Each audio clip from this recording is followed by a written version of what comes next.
Hello and welcome to Enchantment of Eternity's Top 20 Favorite TV Characters of All Time.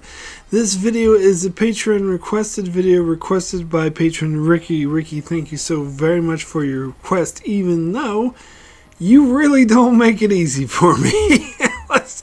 This was such a difficult list. Like, as soon as I was tasked with doing it, I'm like, oh my god, like, how am I ever going to come up with a list of 20 characters from all time?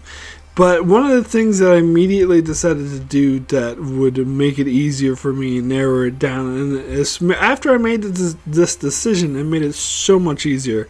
I was no longer as daunted by this task, and that is I decided to limit myself to one character per show. So that really limits the options. I no longer have to contend with every TV character in existence. I can narrow it down to my favorite shows and pick one character from my favorite shows, and that made it a lot easier. But even so, I'm coming up with the top 20, and my short list was 40 characters long. So still had to narrow it down to just 20. So what I decided the criteria for a favorite character would be is not necessarily a character that I root for, one that I agree with, or one that I think is a good person. It's an interesting character. So therefore villains or anti-heroes are also very eligible, because it's how well was this character developed, how interesting are they, and how much do I want to see them on screen? Because a character like that, every time I see them, I'm like, oh, thank God, I want to see more of this character. They're so dynamic, so interesting, so well thought out, and they add so much to the story. They make me want to see more of them. So that was the criteria that I came up. Now, as with most of the lists I do when I do my top 20 or top 10 favorites of all TV, I tend to skew more recently, particularly within the last 2 decades, especially the last decade. And I talked about this before. I don't think it's a recency bias. I think it has more to do with the fact that I personally believe, not everyone does, but I strongly believe that television has gotten much, much, much better. And of course this includes streaming services, but it got much better within the past decade. It's the golden age of television, they call it.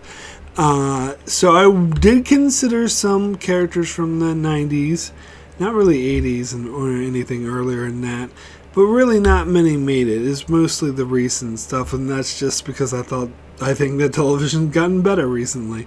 So anyway, and of course I'm pulling from my personal favorite shows, so it's not shows that other people may like that I've never seen, like Doctor Who, for example, and many, many more Supernatural, what have you, that I've never even seen, or shows that I'm not really that interested in. So this, it is sticking because it's my personal list. And so it's not a popularity contest or like an award show. It's just my personal taste and which characters I like. And if you're familiar with my channel, you probably know which way I skew and which shows I favor. Anyway, let me go ahead and jump into the list. I'll start with a few honorable mentions. Didn't quite make my top 20. First honorable mention is Alyssa from End of the Fucking World. A very quirky character, very quirky show, very well-developed character, who, was bizarre, and I like bizarre characters. Next honorable mention is, I gotta say it, I know some people are going to roll their eyes, but I have to say Grogu from The Mandalorian, because Grogu is more than just a cute little puppet. He's also a funny, cute little puppet, and he's got an interesting character arc of whether or not to become a Jedi or join with the Mandalorian and learning to use his powers. So I actually think he is a great character and not just a merchandising opportunity, although he is definitely that as well. Anyway, a final honorable mention I'll get to. Some might be surprised didn't actually make my top 20, but that's how tough that it was to pull this top 20 together, and that's Captain Christopher Pike from Strange New Worlds. I talked about in other Star Trek videos how much I love him. He's one of my favorite Starfleet captains. He's very level-headed. He listens to everyone. He gets to know his crew. He supports them, asks for their advice, but is still able to make command decisions and lay down the law when necessary. And I think that's the ideal captain, and Anson Mount just does an amazing job playing him. So those are my honorable mentions. So let me go ahead and jump into this top 20 favorite characters of all time television characters. And we'll start with my number 20, which is Annie Landberg from the show Maniac. This was a limited series show that was only on for one season. I believe it was either 8 or 10 episodes. Played by, God, why am I brain farting on her name? Very popular actress who I'm going to look up while I talk, and I can't believe I'm forgetting her name. But anyway, Maniac was an amazing show. It was, even though it was, as I said, only a limited series and it didn't last very long, it really told a very quirky, very interesting, mind-bending story about psychology and got into people's mindsets, and those are the kind of shows that I really like. And the character of Annie in particular was a very quirky, it's kind of a recurring theme you'll see on my list, that I like the quirky characters and she of course is suffering from her own mental anguish over the death of her sister, and that sort of informed her sort of quirky behavior and her very, let's say, cynical outlook on life. And I think Emma Stone, thank you, sorry, surprised I couldn't pull that. Emma Stone, who played this character absolutely wonderfully, I personally think it's the best performance she's ever done.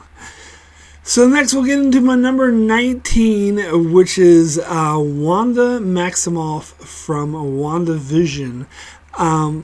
I think this is my favorite portrayal of this character, who in the MCU Marvel movies was mostly just a secondary character, but in this show that focused on her really gets into all the trauma that she experiences and how that affects her, and how at first she's hiding from it and oblivious from it. And I think the whole show of WandaVision was a very fascinating, of course, draped in mysteries and intrigue, but at the heart of it was the strong character story of this single character and her trying to hide or deal with this constant life of trauma from birth, losing her parents and losing her brother, and later losing her lover, and how that last one really hit her too hard, and not just losing her lover, but being forced to kill him in order to save the universe, and how traumatic that was on her, and how she was living this fantasy life of being with him again and having children with him, and how what the cost was with that, and how she was putting the strain on all these other people. I thought it was an absolutely brilliant exploration of this character, done very well. So next we'll get into my number 18, which is the character of Elliot from Mr. Robot. Now, ending aside, which I wasn't that pleased with the ending of the show, he was very well, to say he was well developed is a bit of an understatement. He was the narrator of the show. We got inside his head, and again, he was kind of someone suffering from his own mental illnesses, but we got in his head and how he saw the world from his perspective, and how that affected everyone, and that, of course, being a master hacker made him even that more interesting. But yeah, he was one of the more dynamic characters, I think, that any television show ever explored, and someone who was, very shy and had social problems, and so didn't speak very much, and yet the fact that they managed to make a character like that so dynamic and so fascinating, so interesting to watch, is really an achievement. So next, we will get into my number 17, which is Starbuck from Battlestar Galactica. Of course, the more recent one. Again, I'm blanking on her name. Why am I blanking on so many names?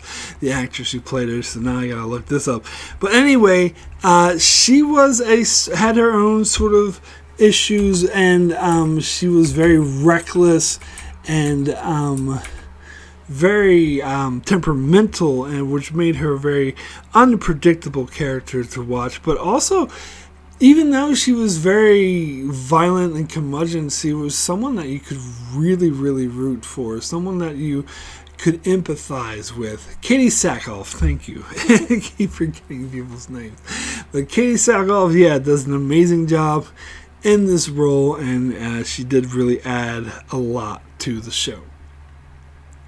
So next we'll get into my number 16, which is the character of Elma from Undone. Now, Undone's not a very popular show. One of my favorite shows. Just had 2 seasons, an animated show on Amazon. And again, we're talking about a very quirky character, someone who has a very dark sense of humor, who's like heavily sarcastic, and that makes, again, that's something that I really gravitate towards. It makes it really interesting to watch. But more than that, her character journey and the trauma, deals with the trauma that she suffered with losing her dad at a young age, and her ability to time travel certainly makes her a way more interesting character as well. And so all those things, I think, really made this character stick out for me. So next we'll get into my number 15, which is Nora Durst from The Leftovers. Now, I'll be honest with you, it was a toss-up from The Leftovers, since I can only have one character, to either go with Kevin Garvey or Nora Durst, because I think Kevin Garvey has the more interesting storylines in the show, but Nora Durst, I think, is the more interesting character. Even though she doesn't go into the afterlife the way that Kevin does or become a deity. But she was always my favorite part of the first season, first of all. Just the sort of, she's dealing with an extremely dark past, with having lost her entire family in an instant, and the departure. And I think that storyline stays with her forever, and it follows her through the rest of the season, how she's trying to be okay, trying to start a new life with Kevin, but not being able to deal with all the crazy shit that he goes through. And of course, she's played absolutely amazingly by I'm not going to remember. I can't remember names today. But anyway, she did an absolutely amazing job. It was one of the most underrated performances. I remember watching the TV show The Good Place, where they have a character in that show who's like a god or something, who's superhuman, who can control like all of humanity. And she said something along the lines of, that actress doesn't get nominated for an Emmy, I'm going to make 2% of the world disappear. 2% of the world's population disappeared. And and that's very noteworthy, because she did really bring this character to life, and really, really, I hate to keep using the word dynamic, but really, it's the best word to describe it. Carrie Coon. There we go. I had to look up her name as well. Carrie Coon, absolutely amazing actress, an amazing job. Really brought this character to life and made her very fascinating to watch.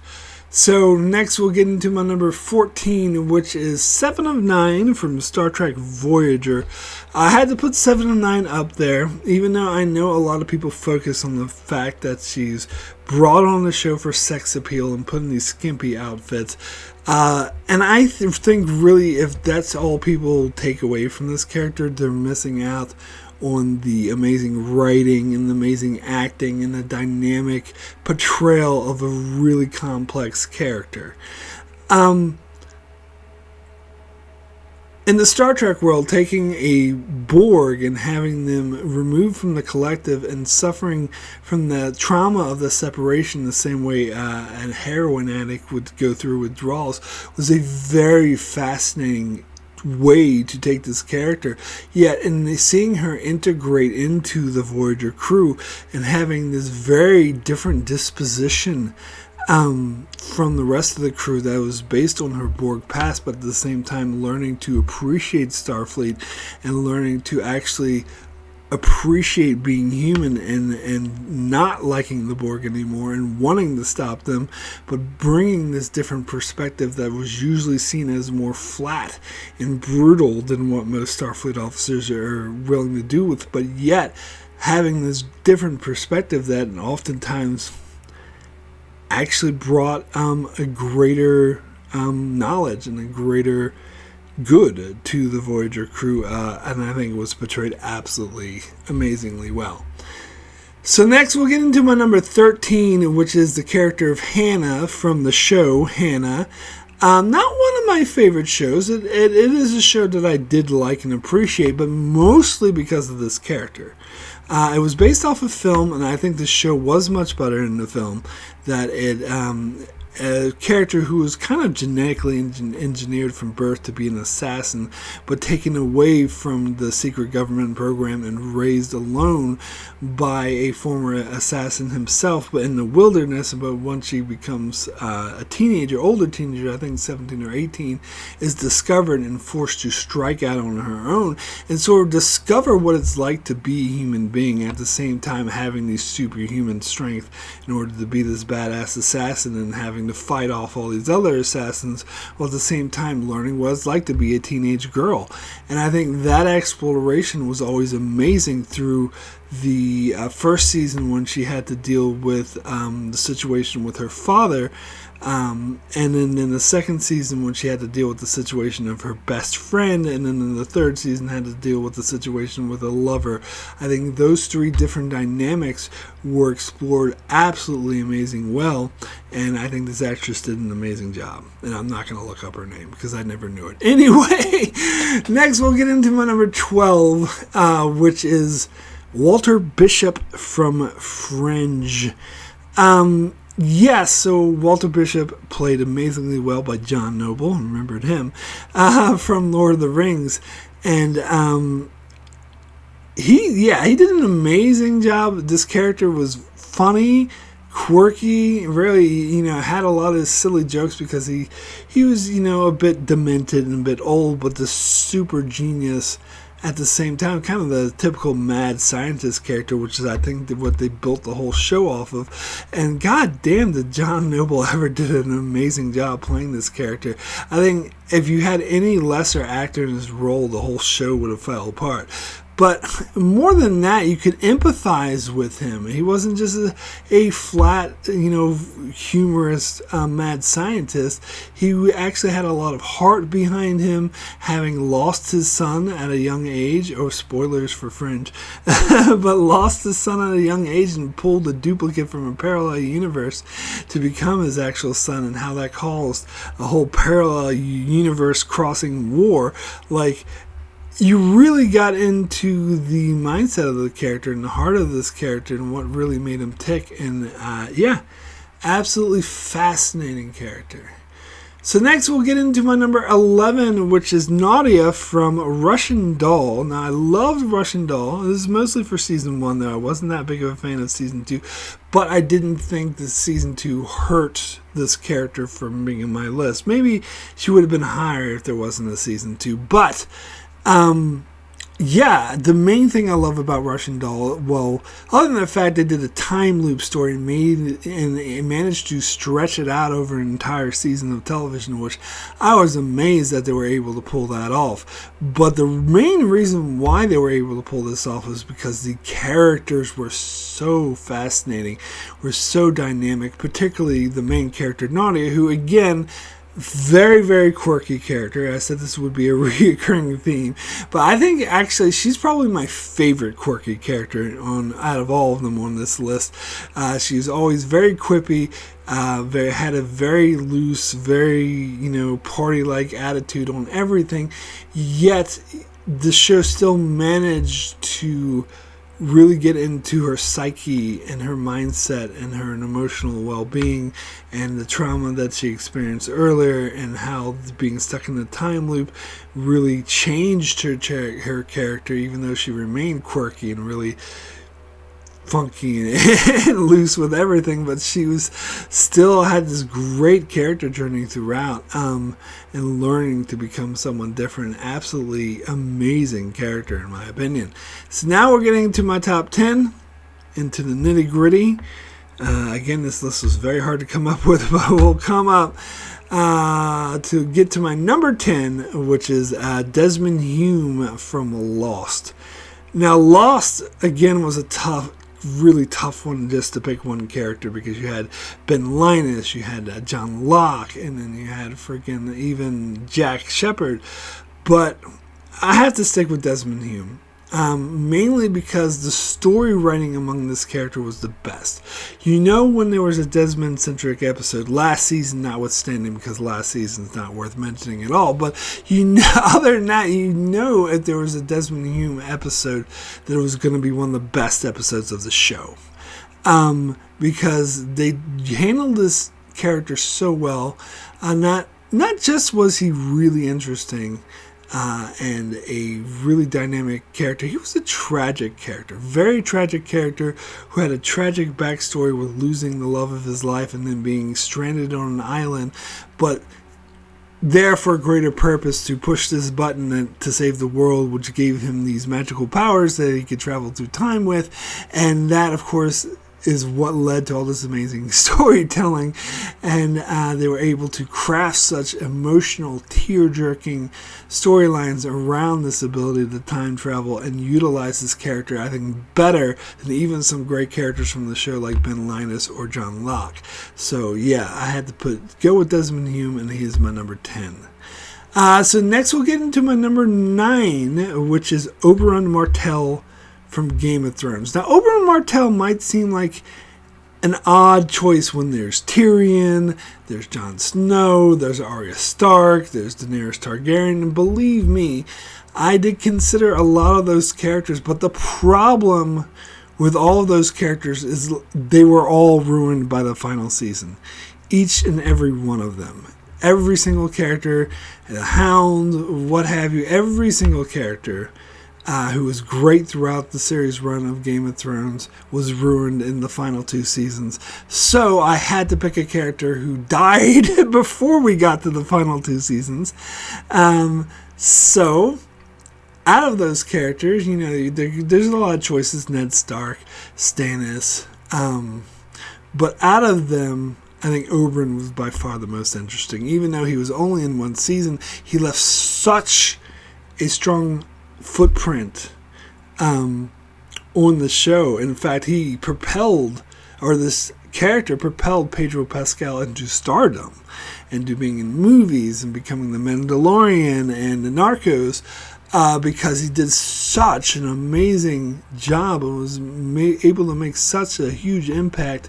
Not even being in the full season, having died at episode 8 out of a 10 episode season, and not even being in every episode before that.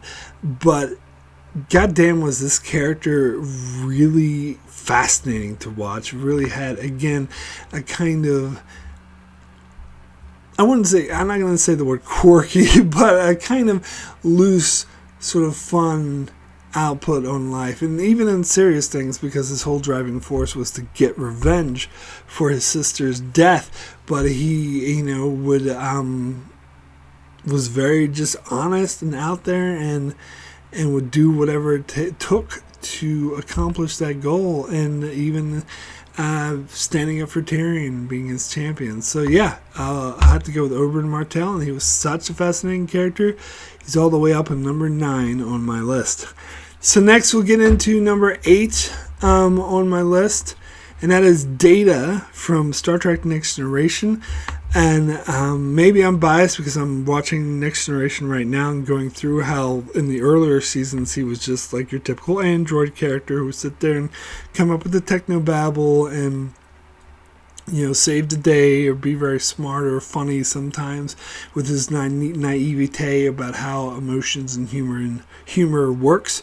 But starting in season 2 and getting even better as the show went on, particularly when we get to season 3 and 4, the show manages to portray Data as having these very human qualities, even though he's an android.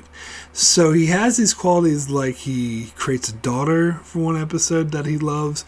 He has a cat for several seasons that he looks after. He has his best friend, Geordi, who's able to really relate to, despite the fact that he has no emotions.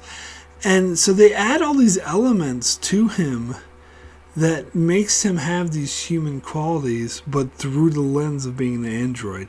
And the way that they do that is very well done. And it's very fascinating, and it definitely makes him stand out as a standout character. So that's my number 8. So next we'll get into my number 7, which is James Holden from The Expanse. Now, I had to choose a character from The Expanse, and I know a lot of people are going to disagree with my choice of James Holden, but this again was a really tough one because you have really great characters like Amos, Kristen Avasarala, Bobby Draper, and everyone's favorite, most people would probably put Kamina Drummer.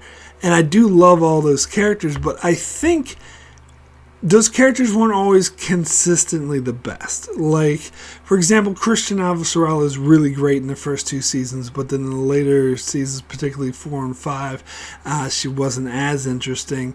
And Kamina Drummer didn't even join in until season 2, and as much as I love that character, I don't think she had as great as an arc as someone like James Holden. And again, Amos, it was kind of off and on again.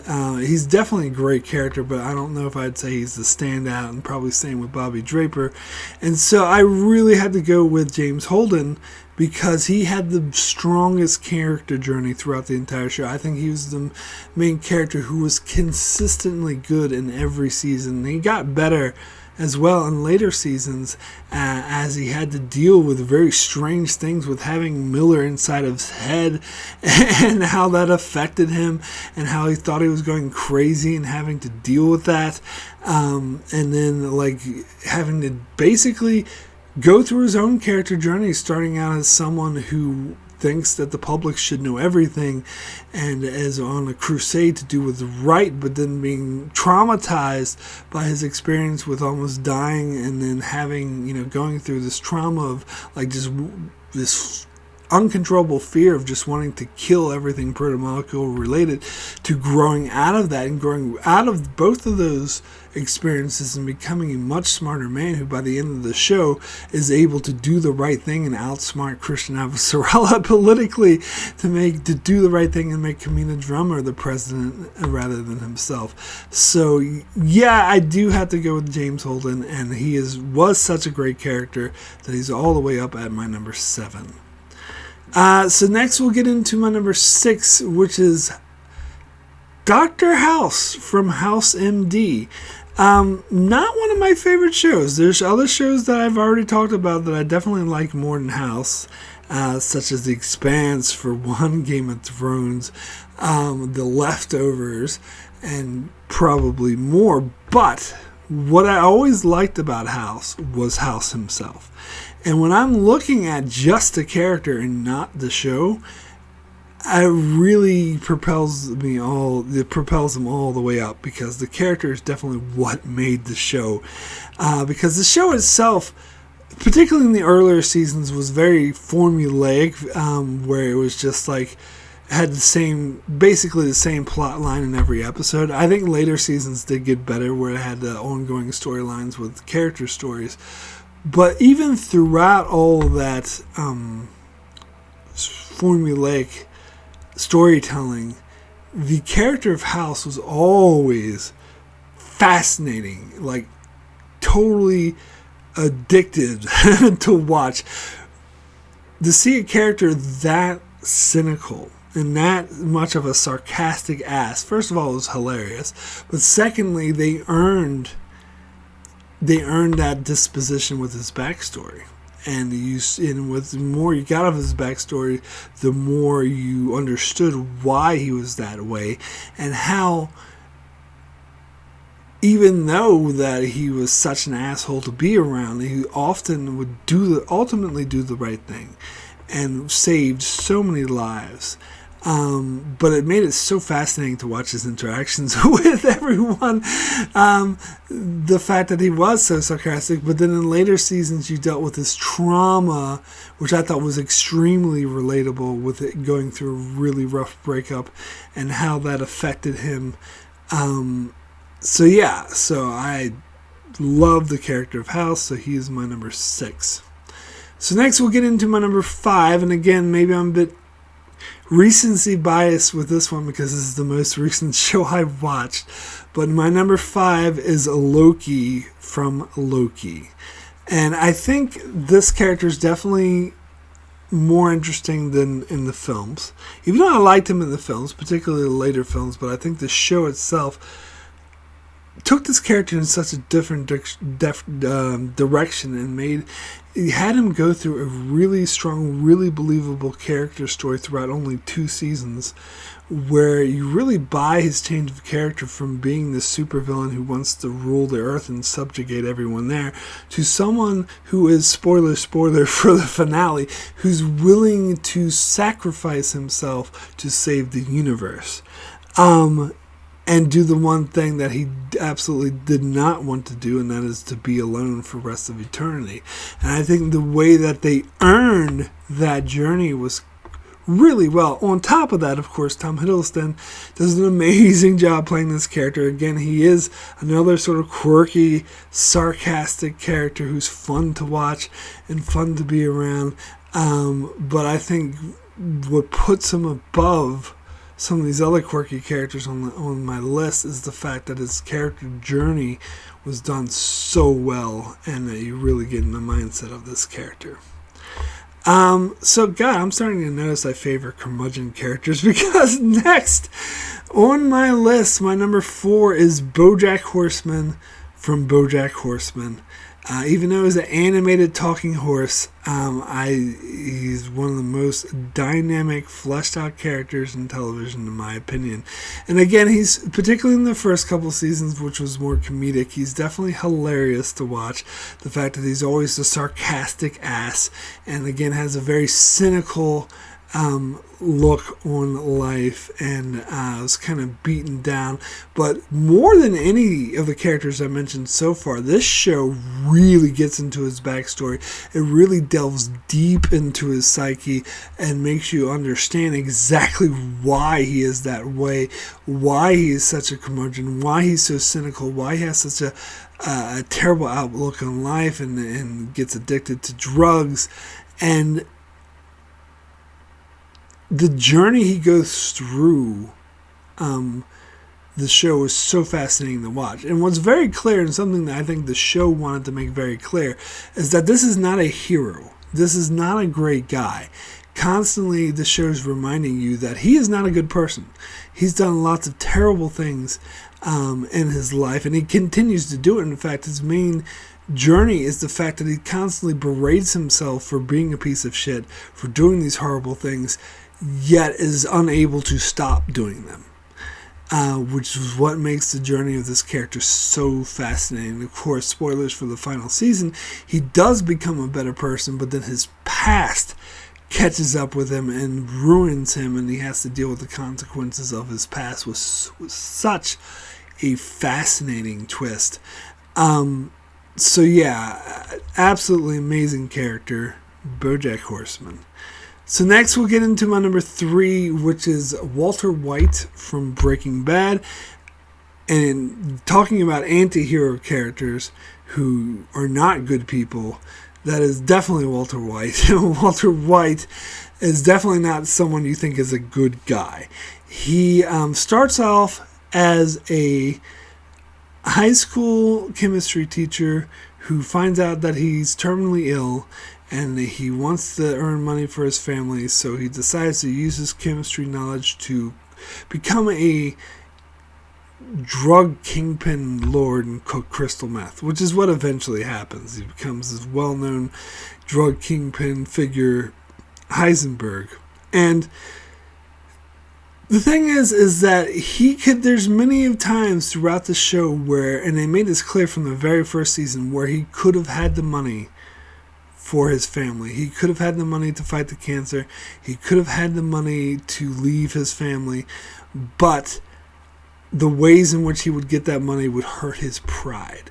So that was the heart of his character, that his pride, and I call this one of the most American shows out there, because he had this American mentality that he had to be a self-made man. He could not take handouts from everyone, that it had to be him that provided for his family, and that was more important to him than killing other people or harming people or putting drugs out there that would kill children.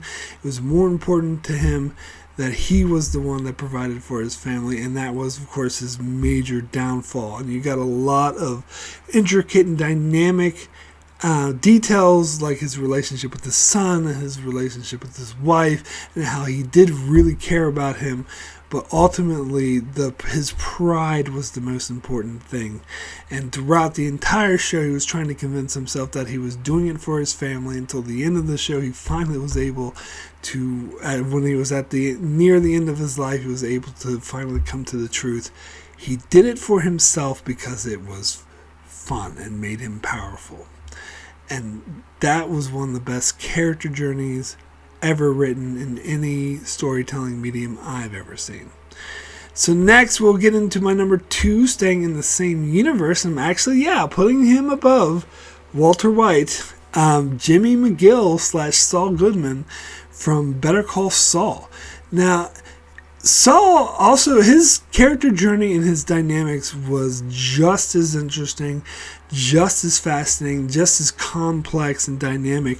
But I think even more so. I think even more complex and dynamic, because Jimmy's story was quite different, because he came from a background, and again, they really explored his backstory on how he had a different outlook on life, and he started out when he was younger being a con artist and conning everyone and getting by that way, until it finally caught up to it. The law finally caught up to him, and he was trapped in a situation, so he relied on his older brother to get him out of the situation, and then began to really hero worship and adore his older brother, and then try to be like him, try to be a lawyer just like him. But then his older brother, of course, never had faith in him, because he always looked on him as a con artist, and that's what he'd always be, so he didn't want him to be a lawyer. And so, yes, he did still have those con artist tendencies within him, and he would often do bad and shady things.